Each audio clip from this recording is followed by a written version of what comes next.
Hey guys, Maya here and welcome back to my channel. Today I'm going to be doing a video about ships that I love but sadly didn't sail. So let's get started. So if you don't know what I mean by ships basically means two characters that you would really like to see as a couple, two people that you think that they would be like the perfect match. And this video is all about my favorite ships that sadly didn't get together either at the end of the series or manga or whatever. So I have three different categories for the different ships I'm going to list off. So there's going to be ships that just never sailed, ships that technically didn't sail, so that means that in the anime is complete, but they didn't get together in the anime, but then maybe the manga went a bit further on before ending and then they got together in that. So that's that one. And then there's unknown or like ongoing, so a ship that as of right now they aren't together and like it's like kind of unknown, so that's that category. So technically they didn't not sail, but they're not like there yet, you know. But anyways, let's just start listing them off. So this first ship, it was a very big ship for me. The very first anime I'd ever watched was Fullmetal Alchemist, and this was one of these characters like that. I really, really loved their concept, and I really wanted them to be together, and that was Roy Mustang and Riza Hawkeye.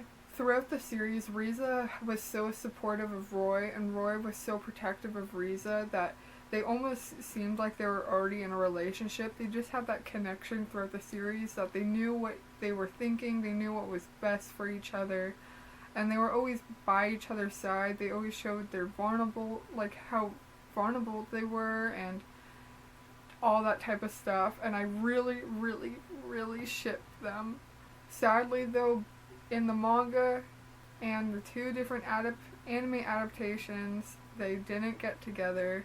It's heartbreaking to think about, but I will still forever ship them because in my heart they are together.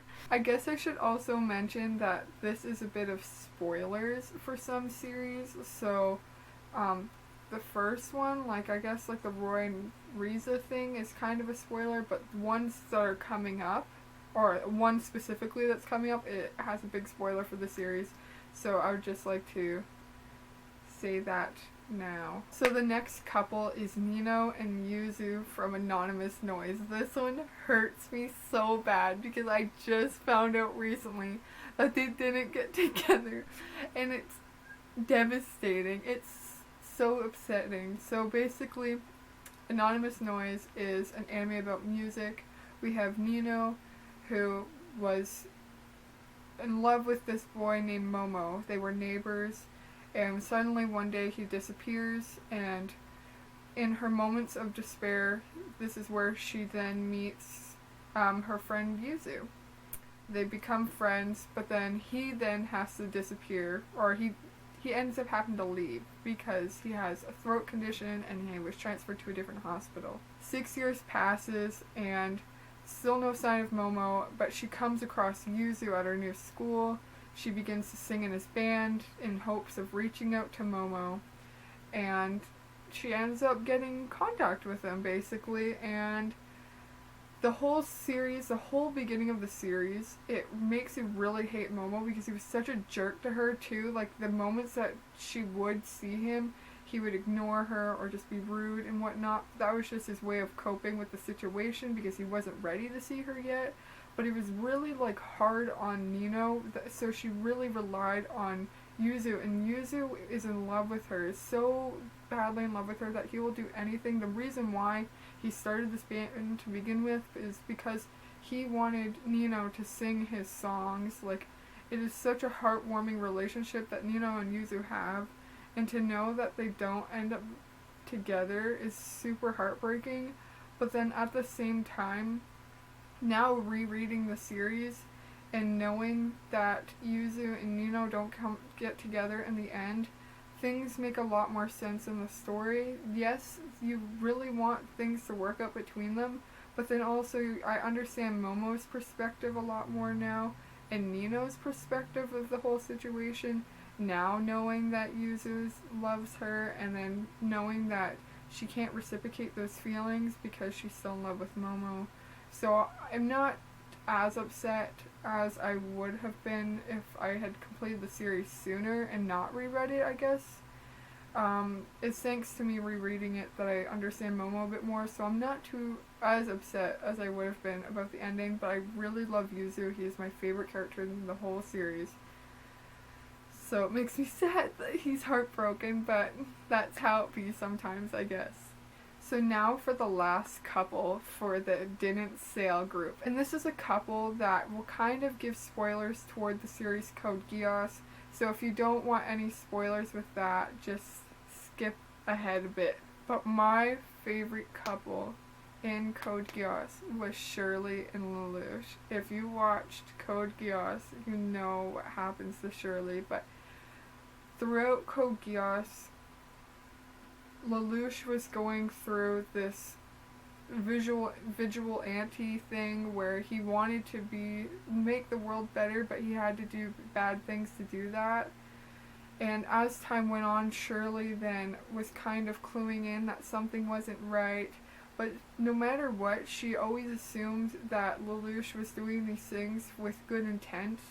There was a few times where she questioned what he was doing it for, but in the end she always trusted him, and that's something that even Lelouch recognized and really did appreciate. Personally, I thought Shirley was going to be the person to change Lelouch or kind of make him snap out of a bad situation, but that wasn't the case. The episode that she ended up dying in broke me.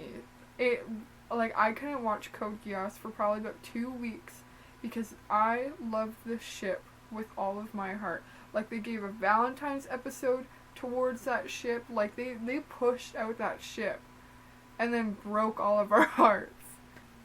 Like I mentioned before, I thought Shirley was going to change Lelouch, and I almost feel like Lelouch wanted that to happen. Lelouch didn't want to wipe her memories when she shot the gun and whatnot. I don't want to spoil too much, but he didn't want to wipe her memories, but he was doing what was best for her because he knows how caring she is and how much she loves Lelouch.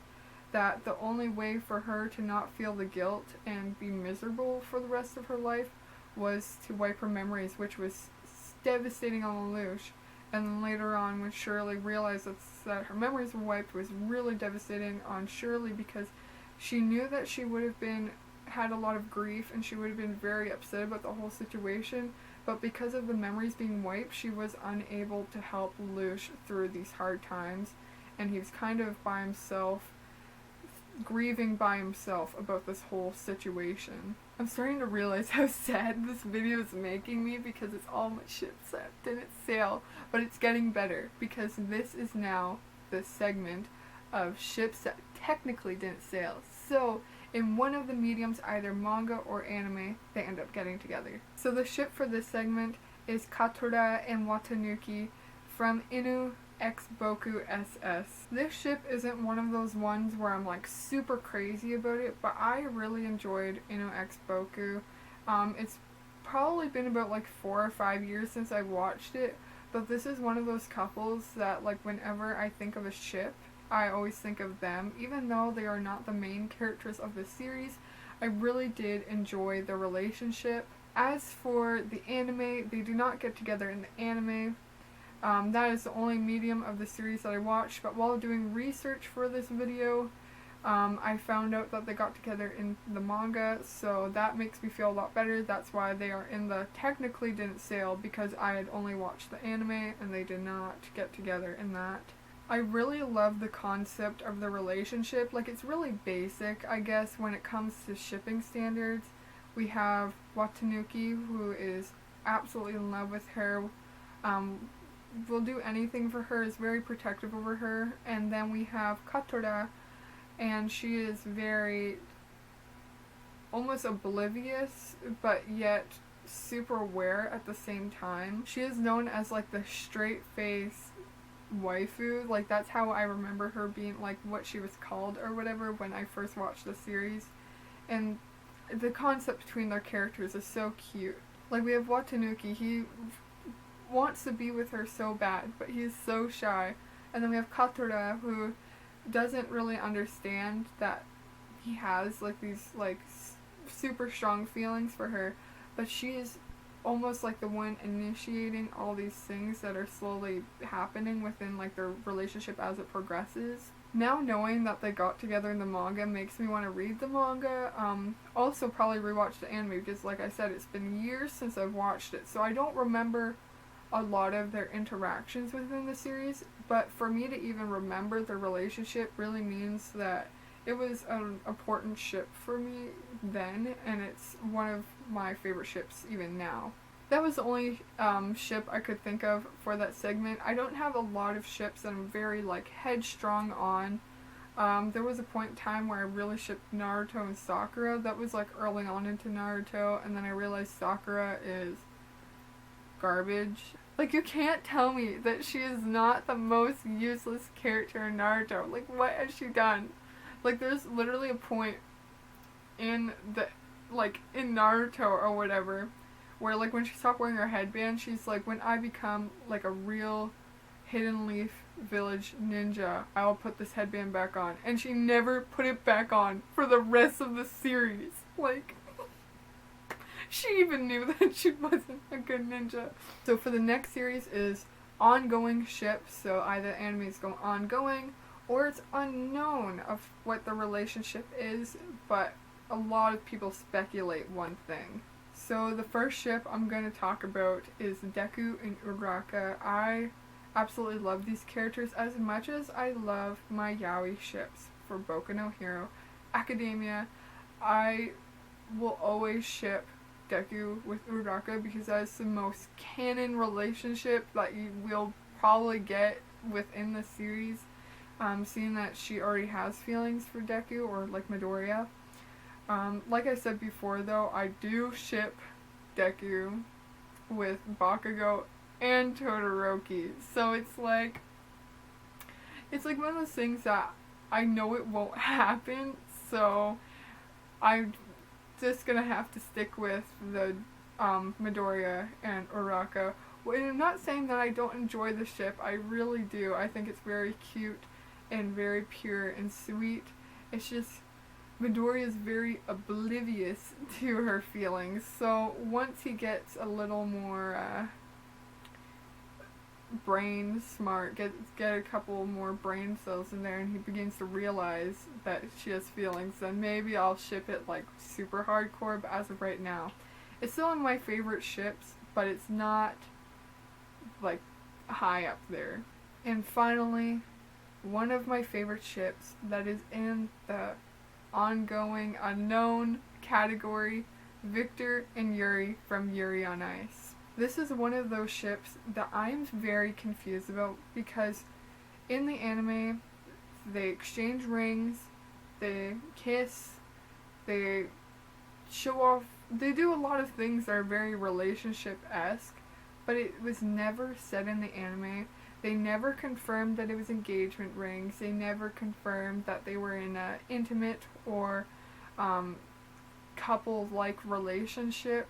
As of what we were told through the anime, they were just coach and, I forget the word, coach and athlete. That was their relationship, but then they grew to become friends.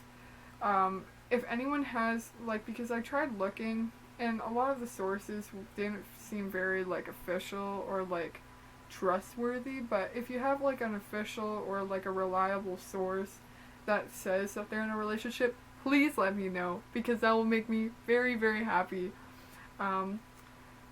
But seeing there's also no manga for it, as I think, I didn't really actually look into if there was a manga. Maybe in the manga they get together, but I really ship Victor and Yuri so much because when I watched Yuri on Ice, that was the beginning of my Fudoshi, like, yaoi stage. Like, I was getting into it heavily, like, in that period that it came out. So when episode 7 hit and they kissed,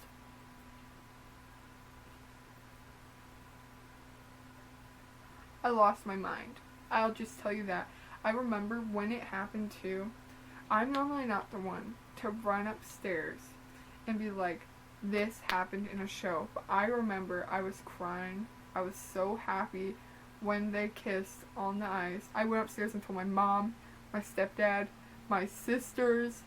Like, my brother was a baby, but I probably went and told him too at the time. But you guys wanted this video before I did my YURI collection video. But this video, I wanted to get my information together. I wanted to have it kind of planned out, written out, and how I wanted to do it. And the YURI collection just was very convenient because I could do it quickly, film it quickly, and have it out for you guys.